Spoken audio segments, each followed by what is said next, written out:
There you have it. WWE SummerSlam is in the record books for WWE SummerSlam 2014. And overall, I do gotta say it was a great show. And overall, giving my thoughts and opinions. But before that, I just want to announce to you as well, for those of you who did not see it, that SummerSlam will be, of course, in New York, New Jersey now. Not sure if it's gonna be in Madison Square Garden, which I think would be cool, and I do have a high chance of going to that, so I want to try and make it to that show, so that's going to be really fun to be able to do that. But overall, getting right into my thoughts and opinions on the matches and everything else and what have you.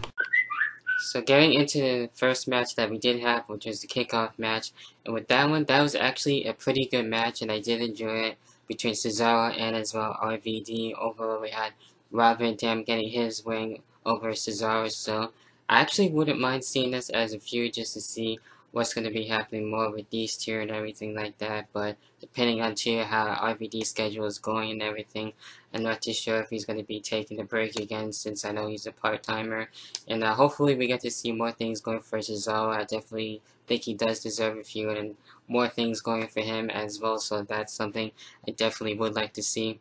Then we officially started things up for the Intercontinental Championship matchup, which I enjoyed this match between Dolph Ziggler and as well The Miz here.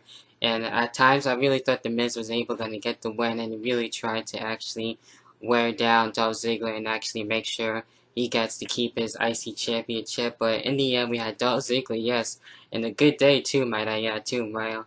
I noted that too from Twitter as well. Dolph Ziggler actually getting the Intercontinental Championship, which is really dope and awesome there. I really enjoyed that moment for Dolph Ziggler, so hopefully he gets to keep the title for a while, and we get to see other stuff going for him, which he really does too deserve it too, especially what's been going on for him and everything like that. So things are looking up, so I do enjoy that, and I like that, so that's really cool there. Then the next match, we had the Divas Championship, which is on the line. Even though it was short, I did enjoy it. I thought it was a good match. We had Edge and as well Paige, and these two actually showing that pretty much, they can do anything more better than the both of them pretty much, and trying to outdo each other. And it was really cool to see how Paige can actually reverse the Black Widow from AJ Lee, which was really cool there. And in the end, Paige was able to get her win and become Divas Champion for the second time. So there you have it with that. Not mad about that either. I'm sure we get a rematch too at Night of Champions, so that should be interesting there. Then next with the flag match, which really didn't feel like a flag match, honestly. It just felt like a regular singles match where we have Rusev and as well Jack Swagger, and I thought this was better than a Battleground match too as well.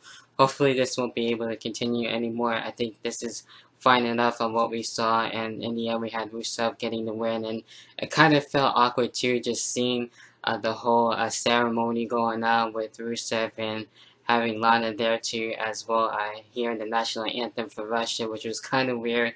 For that, I would rather have Jack Swagger get the win there, but it is what it is. So I'm really interested to see where we're going to be seeing more of Jack Swagger's face turn. What more are we going to see from him as well on more on SmackDown. So that's going to be interesting to see what else is going to be in the works for that. So there you have it with that match. Then the Lumberjack match, where we had Seth Rollins and Dean Ambrose. And with this one, it was really Seth Rollins and Dean Ambrose just really trying to get out of the way of the Lumberjacks, and Seth Rollins trying to get out of the match completely. But of course, that was not the case, because Kane didn't want that to happen, and being able to actually try and help Seth Rollins the best that he could.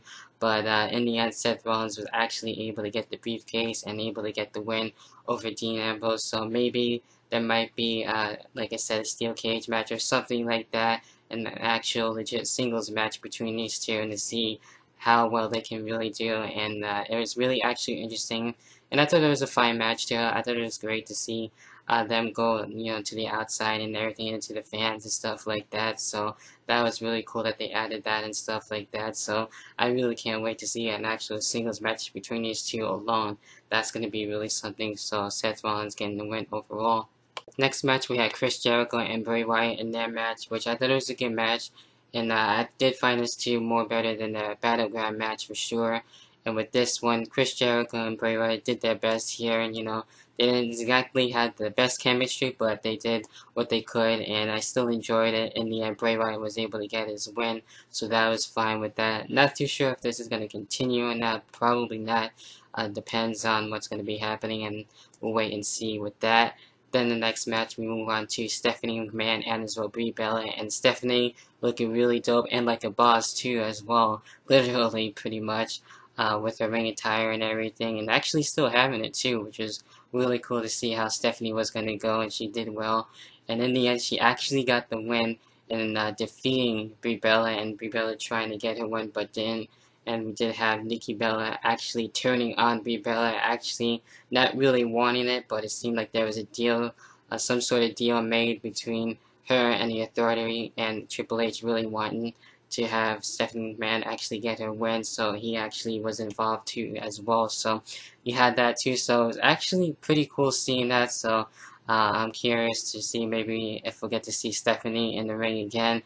If not, then that was really cool seeing her in the ring for the first time in a long time. So there you have it with that. Next match, we had Randy Orton and Roman Reigns, which I thought was a great match here too as well.